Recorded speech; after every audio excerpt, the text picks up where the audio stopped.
জানিয়ে দিব হাতে থাকা সর্বশেষ আপডেট বাংলা সংবাদ। প্রথমেই সংবাদ শিরোনাম, শেখ হাসিনা আওয়ামী লীগকে কবর দিয়েছেন। এরপর জানিয়ে দিব আল্লাহর বিধান কায়েমের পক্ষে ভোট না দিলে ওই ভোট পচে যায় বলেছেন ডক্টর শফিকুল ইসলাম। এদিকে পেটে ক্ষুধা থাকলে সংস্কারের কথা ভালো লাগে না বলেছেন মান্না।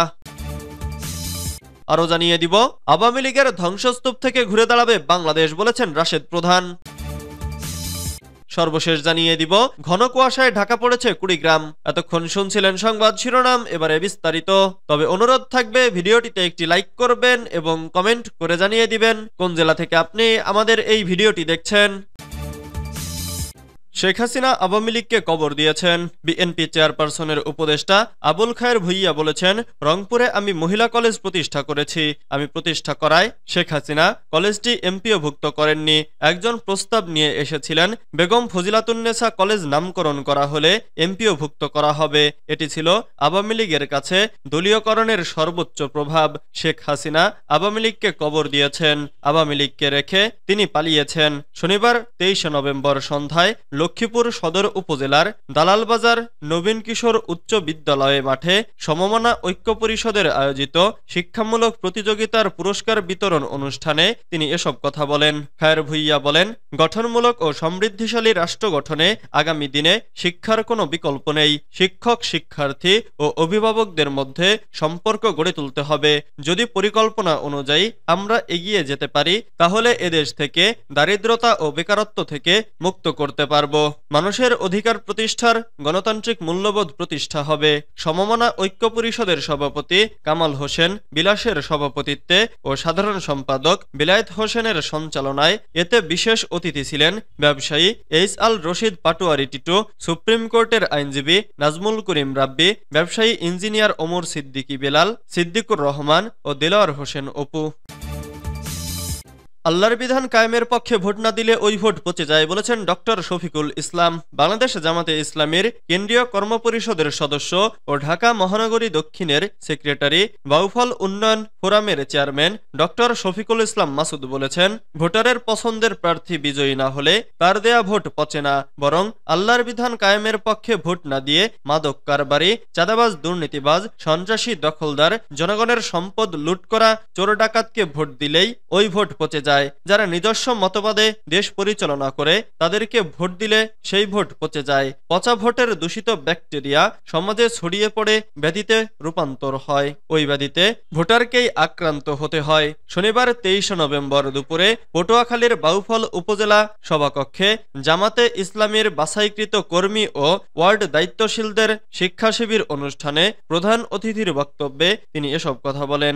বাউফল উপজেলা আমির মাওলানা মোহাম্মদ রফিকুল ইসলামের সভাপতিত্বে অনুষ্ঠিত শিক্ষা শিবিরে বিশেষ অতিথির বক্তব্য রাখেন পটুয়াখালী জেলা জামাতের সেক্রেটারি অধ্যাপক মোহাম্মদ শহীদুল ইসলাম আল কাউসারি ও জেলা কর্মপরিষদের সদস্য উপাধ্যক্ষ মাওলানা মোহাম্মদ ওয়াজিউল্লাহ। এছাড়া জেলা ও উপজেলার বিভিন্ন ইউনিটের নেতৃবৃন্দ বক্তব্য রাখেন। ডক্টর শফিকুল ইসলাম মাসুদ বলেন, নারীর স্বাধীনতার নামে গত 53 বছর বাংলাদেশের নারীদের অধিকার ও ইজ্জত ক্ষুণ্ণ করা হয়েছে। নারীদেরকে ভোগবিলাসের পণ্যে রূপান্তর করেছে। ধর্ষণে সেঞ্চুরি করা হয়েছে। শিয়াল মুরগি যেমন বন্ধু হতে পারে না, বেপরদা নারী তেমনি সমাজে নিরাপদ থাকতে পারে না মন্তব্য করে তিনি বলেন, ইসলাম নারীদের অধিকার, মর্যাদা ও সুরক্ষা নিশ্চিত করেছে।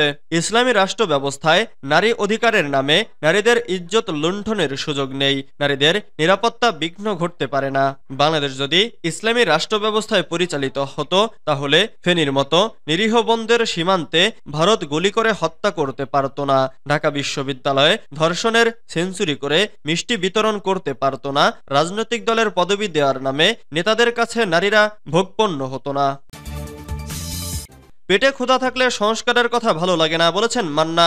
নাগরিক ঐক্যের সভাপতি মাহমুদুর রহমান মান্না বলেছেন, পেটে ক্ষুধা থাকলে সংস্কারের কথা কারো ভালো লাগে না, তাই অন্তর্বর্তী সরকারের আগে ক্ষুধা নিরসনে কাজ করা উচিত। শনিবার 23 নভেম্বর রাজধানীর নতুন বাজার এলাকায় নাগরিক ঐক্যের ঢাকা মহানগর উত্তরের জনসভায় এমন মন্তব্য করেন তিনি। মান্না বলেন, সবার মুখে আজ দেশ বদলের আকাঙ্ক্ষা। মানুষ সংস্কারও চায়, ভোটও চায়, তবে পেটে ক্ষুধা থাকলে গেলে সংস্কারের কথা কারো ভালো লাগে না, তাই সরকারের উচিত আগে ক্ষুধা নিরসনে কাজ করা। তিনি বলেন, দেশের 18 কোটি মানুষের মধ্যে 9 কোটি মানুষ দরিদ্র, এদের মধ্যে 6 কোটি মানুষের কোনো আয়ের মাধ্যম নেই। নাগরিক ঐক্য ক্ষমতায় যেতে পারলে দরিদ্র ব্যক্তিকে মাসে 1000 টাকা করে দেয়া হবে, এক পরিবারের 4 জন থাকলে 4000 টাকা দেয়া হবে।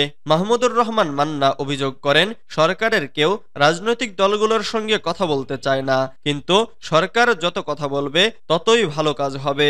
এ সময় যতটুকু সংস্কারের জন্য রাজনৈতিক দলগুলো রাজি, ততটুকু সংস্কার করা উচিত বলে মন্তব্য করেন তিনি। শেখ হাসিনা সরকারের সমালোচনা করে তিনি বলেন, শেখ হাসিনা জনগণের কল্যাণের জন্য কাজ করেননি, তিনি ক্ষমতা ছেড়ে দেওয়ার মানুষ ছিলেন না। যখন মানুষকে গুলি করে আন্দোলন দমানো যাবে না বলে সেনাবাহিনী জানিয়েছে, তখন যান নিয়ে পালিয়ে গেছেন শেখ হাসিনা। বিদেশিরা তাকে টাকা ধারও দেয়নি, তবে ডক্টর ইউনূসকে $8 বিলিয়ন অনুমোদন দিয়েছে।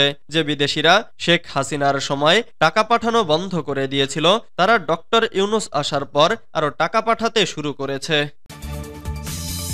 আওয়ামী লীগের ধ্বংসস্তূপ থেকে ঘুরে দাঁড়াবে বাংলাদেশ বলেছেন রাশেদ প্রধান।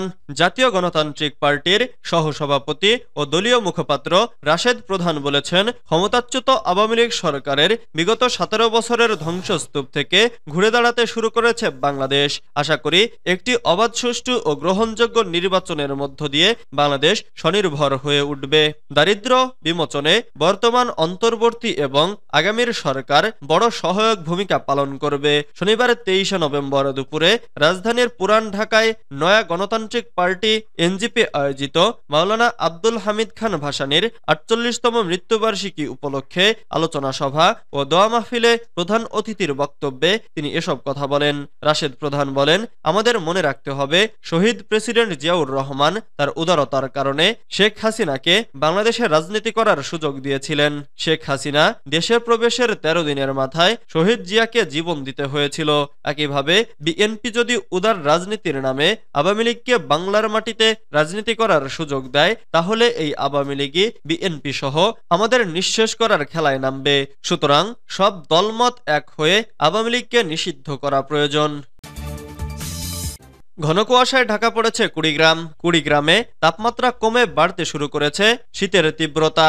গত এক সপ্তাহ ধরে ওঠানামা করছে তাপমাত্রা। রোববার 24 নভেম্বর সকাল 7টায় জেলায় সর্বনিম্ন তাপমাত্রা রেকর্ড করা হয়েছে 15.6 ডিগ্রি সেলসিয়াস। দিনের তাপমাত্রা সহনীয় পর্যায়ে থাকলেও মধ্যরাত থেকে সকাল পর্যন্ত তীব্র ঠান্ডা অনুভূত হতে থাকে। এ সময় ঘন কুয়াশায় ঢাকা থাকে বিস্তীর্ণ এলাকা। ঘন কুয়াশার কারণে যানবাহনগুলো হেডলাইট জ্বালিয়ে বিলম্বে যাতায়াত করছে। অন্যদিকে কুয়াশা ও শীতের কারণে দিনমজুর ও খেটে খাওয়া মানুষেরা বিপাকে পড়েছে, তারা সময় মতো কাজে যেতে পারছে না। স্থানীয় বাসিন্দা উজ্জ্বল হোসেন বলেন, কয়েকদিন থেকে শীত ও ঠান্ডা অনেক বেড়েছে, রাতে বৃষ্টির মতো কুয়াশা পড়ে, শীতের কারণে কাজ করতে সমস্যা হচ্ছে, কাজ না করলে তো সংসারও চলবে না।